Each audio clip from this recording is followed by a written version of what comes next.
So when it comes to filling in the table, we've got distance, but for our exponential and our sine function, we don't have the times at which these things occurred. So before we can start working out the speed and acceleration, we need to find the time because we've got the variable of time here that needs to be input.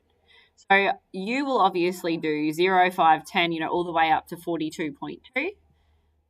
But for me, I'm just going to be working out my times at 0. It should be 0. We forced it through that coordinate, so we know that that one's correct. Now we're going to work out, when the distance is 5 kilometres, how much time did that take to get to 5 kilometres? So in order to do this, I'm going to be looking at my original function, which is this one right here, and I'm going to be letting the distance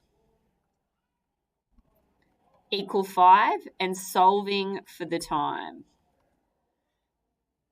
So 5 equals 6.605 E 0.01133 T minus 6.605. I'm going to move this across first by changing it to a positive, which is going to give me 11.605 equals 6.605 e to the power of 0.0133 t.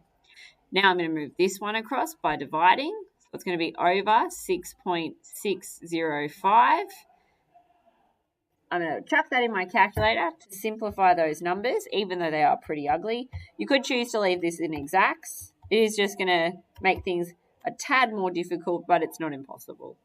Okay, so that's going to be 1.76 is equal to e to the power of 0.0133 t.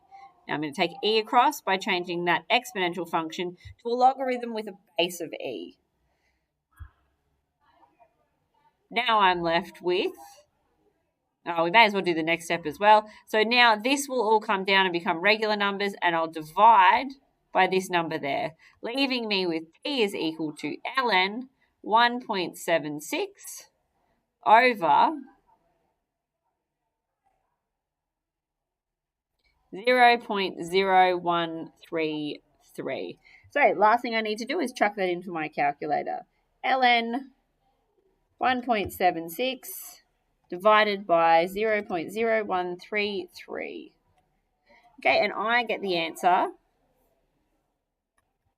of 42.50. Now that seems like something's gone wrong, so I'm just going to go back and check my calculations on Desmos. So here you can see I've entered in my functions already, which is going to let me check. This one right here, so I'm looking at 5 kilometres, which is down here. 5 kilometres there. It is about 42. Okay, so that seems accurate.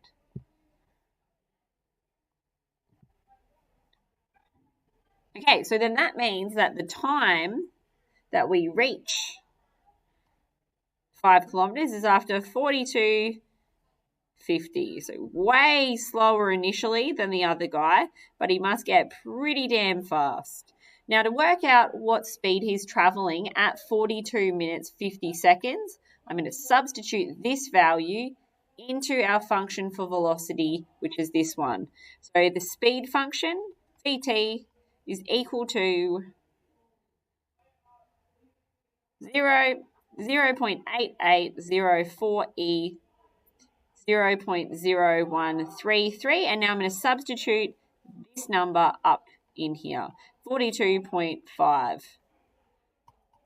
Okay, and now I'm going to pop that in my calculator, 0.8804 ex to the power of 0.0133 bracket 42.5 bracket, execute.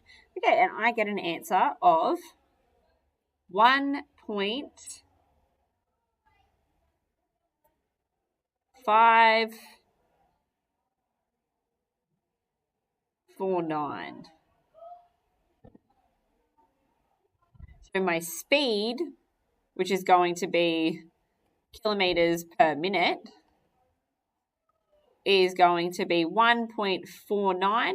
Now, if I take that and I multiply it by 60, that's going to be my kilometers per hour. So times it by 60. So I'm traveling at maybe that's not how you work that out. We'll do that in a separate video just after I get my little brain working properly. Okay, now to get the speed initially as well, you would substitute 0 into this spot, which would make this whole thing equal to 1. So your speed initially is going to be 0.8804. Okay, I'm not going to bother about this column.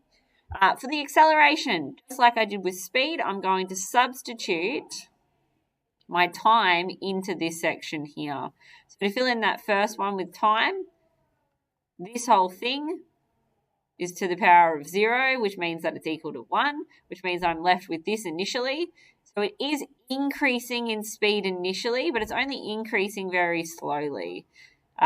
Once I substitute in 4250 into this t value, 0.0176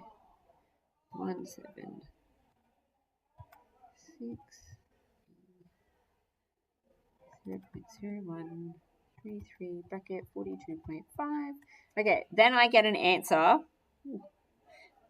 that it is acceleration, that it's accelerating, but it's a very small number. We've gone back into scientific notation. So this one's going to be 0.00306. So we're getting faster because this number is bigger than that number. So it's increasing in acceleration.